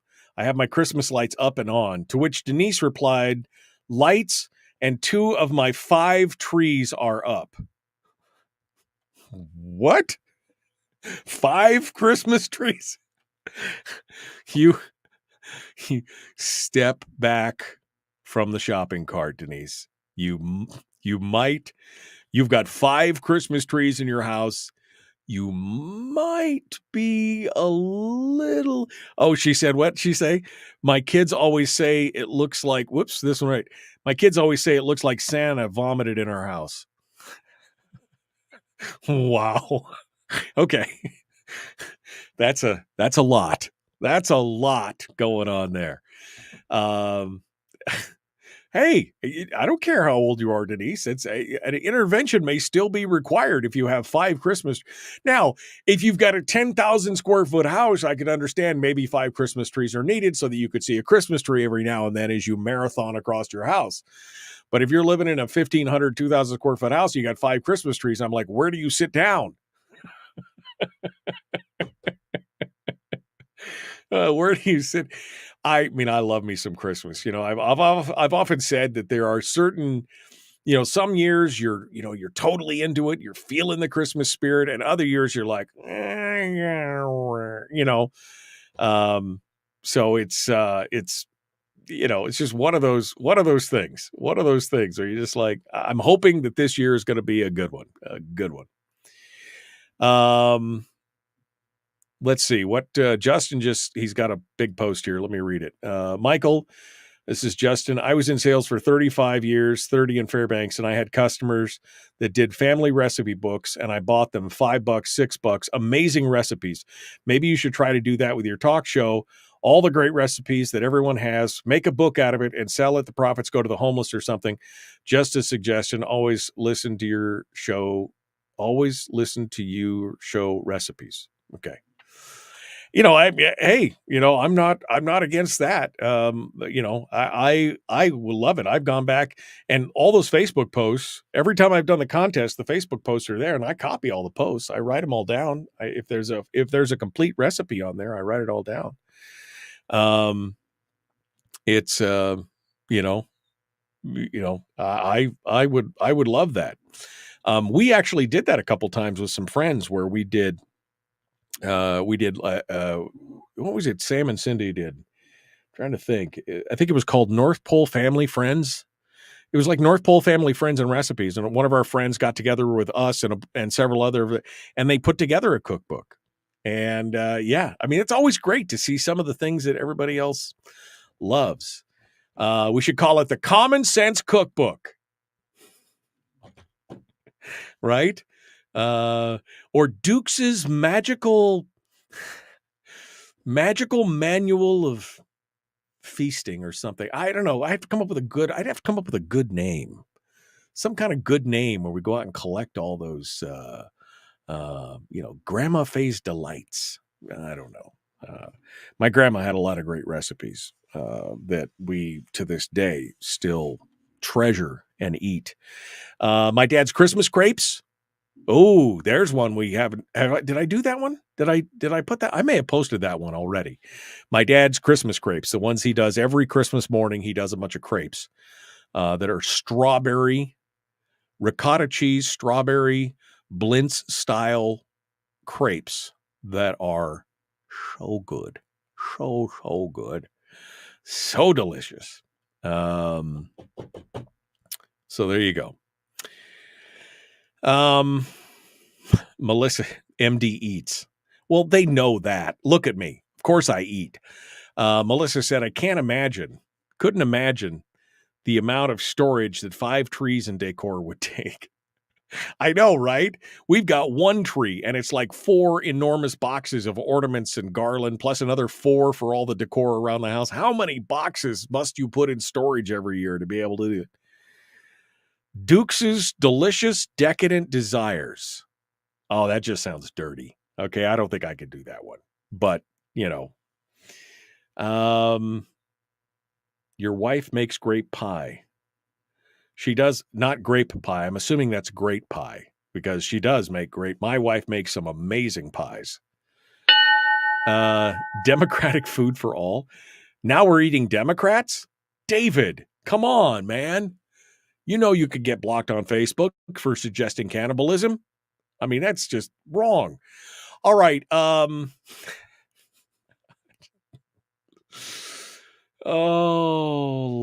lordy. Let's get to it. Here we go. The Michael Duke Show. Common sense, liberty-based, free-thinking radio. Like, share, follow, do all the stuff and things. Let's get back to it. Here we go.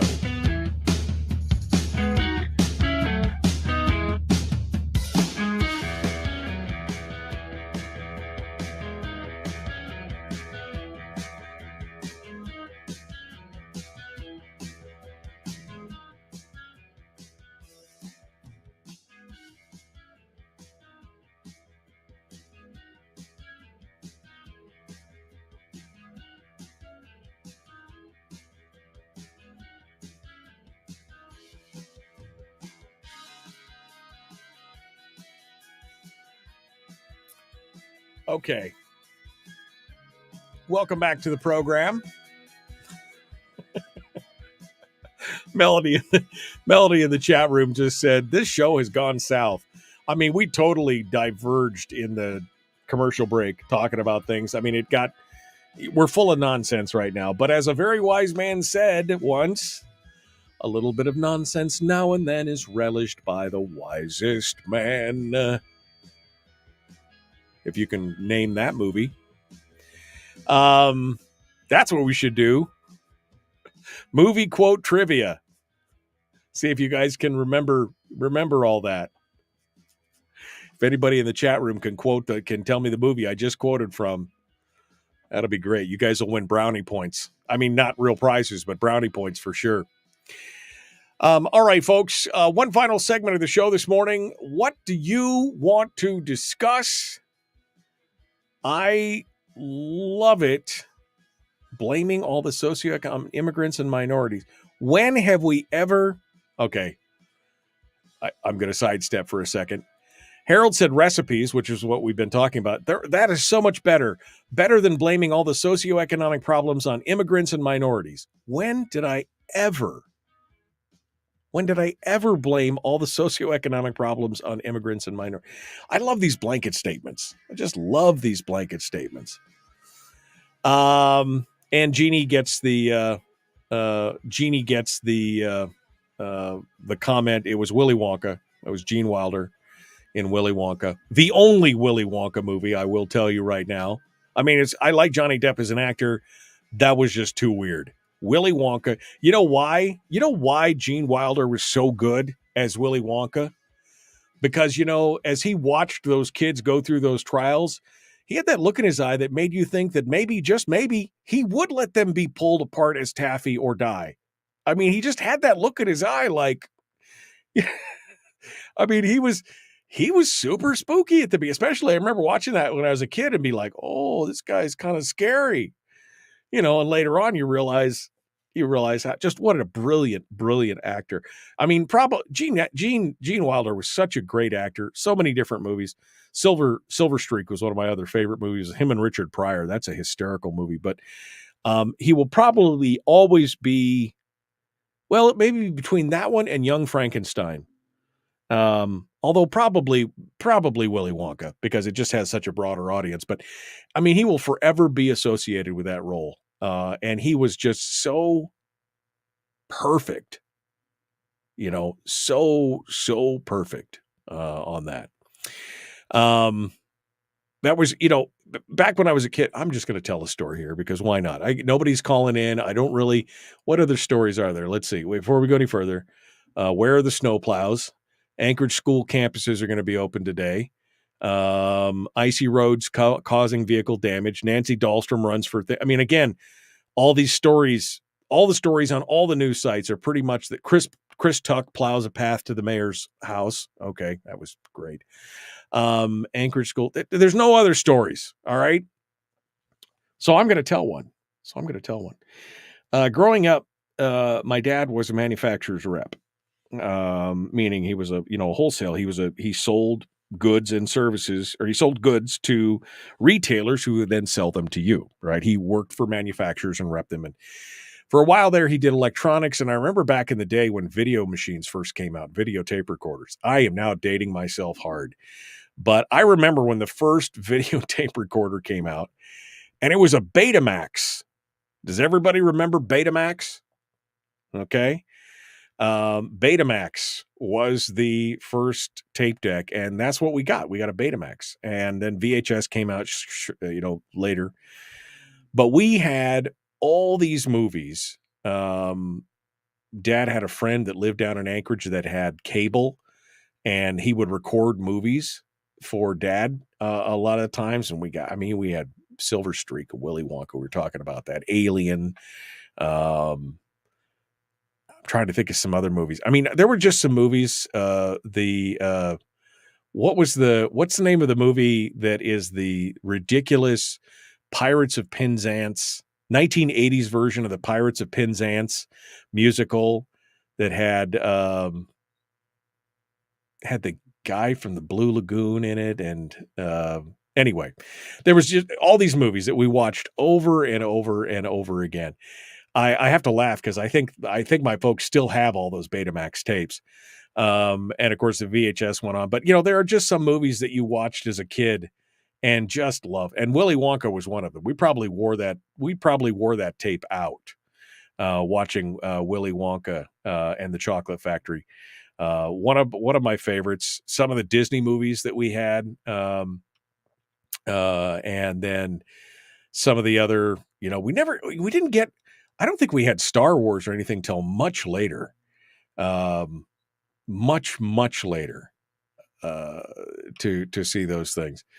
But yeah, just to think about today, where we are today, with a flick of a button, even just on my phone, with a flick of a button or a finger, I could pull up almost any movie I want and either pay for it or watch it for free because I'm subscribed or something like that. It's just my kids just don't even understand. My oldest kids remember VHS tapes, and then they remember Blu-rays or DVDs, and now they're like, I don't think the youngest ones even understand. The youngest one's 18. I don't think he's ever watched a videotape. He's watched DVDs or Blu-rays, but I don't think he's ever necessarily even watched or run a video machine. How fast things have changed in just a dozen short years. Huh? That's just great. Let's see. Best old time movies. Once Upon a Time in the West. Great movie. I loved Winchester 76 with Jimmy Stewart. That's always one of my favorites. Young Frankenstein, definitely. Blazing Saddles. Yep. That's another great Gene Wilder movie. Let's see. Catch-22. Oh, of course, Cary Grant. To Catch a Thief. This last weekend, I have every Cary Grant movie I think ever produced. I think I have them all now. I've been collecting them for years, digitally and on DVD and everything else. And this last week we watched Mr. Blandings Builds His Dream House, which was just phenomenal, absolutely phenomenal. Then we started to watch Houseboat with Sophia Loren, and that was, I didn't get through it, but it's been a while. It's been probably 15 years since I watched that one, so I'll be finishing that one this week. But some great movies. Spaceballs. I've watched Spaceballs once and I never got into it. I love that kind of comedy. I don't know why, Maybe it was just too close to home for my nerddom, my nerdness. It was too close to home to Star Wars for me to really get into it. But yeah, some great stuff. All right. What else? Christmas movies. We're going to have to talk about top Christmas movies. You know that. You know that's coming. Christmas movies, definitely. The Dirty Dozen. Somebody just said Papillon. But the Dirty Dozen, that was another one we had on videotape. And the Guns of Navarone. Oh, man. The Guns. Oh, was it Force 10 from Navarone? The Guns of Navarone. That's the one with Gregory Peck and David Niven. And then Force 10 from Navarone is the one where they come back, right?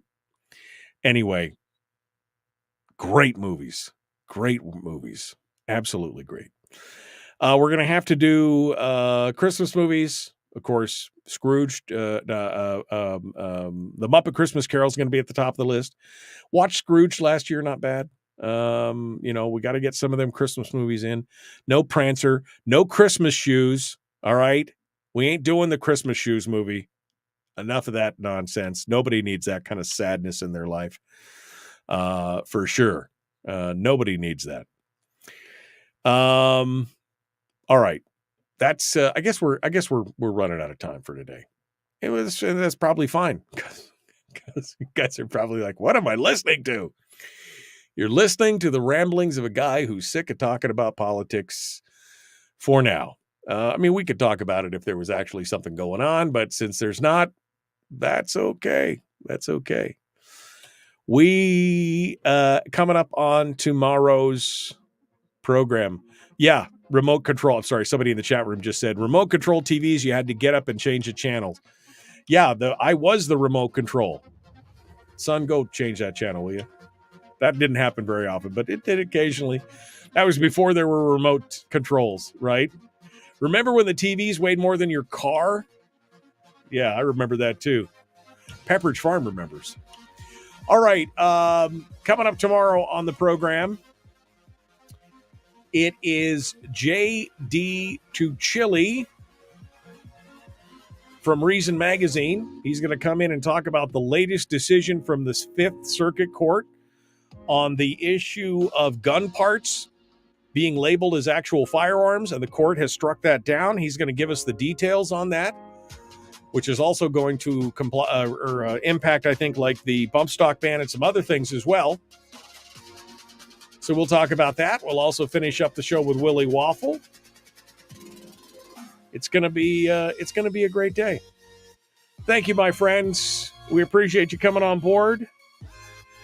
And we are looking forward to tomorrow. Be safe, no matter where you are in the state, whether it's raining, snowing, or just looking beautiful. Take care of yourself. We'll be back with more tomorrow. The Michael Duke Show. Common sense, liberty-based, free-thinking radio.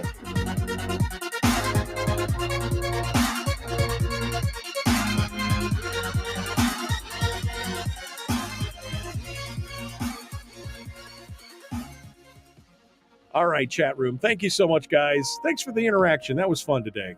Sometimes you just got to do it. You just got to have fun. You got to break convention, break the norm. We will be back. I see my dad's still in the chat room. Dad, you didn't post a recipe. You didn't tell me what recipe you wanted to put up. Come on. No slacking. All right, my friends. Have a good one. We will see you tomorrow. Don't forget to check out the Common Sense Core if you want to help support the show. It's not even December, but you could see it from here. We'll see you. Have a great day, my friends.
We've shed our terrestrial radio skin, and now we are slimy lizard internet people. It's the Michael Duke Show.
Goodbye.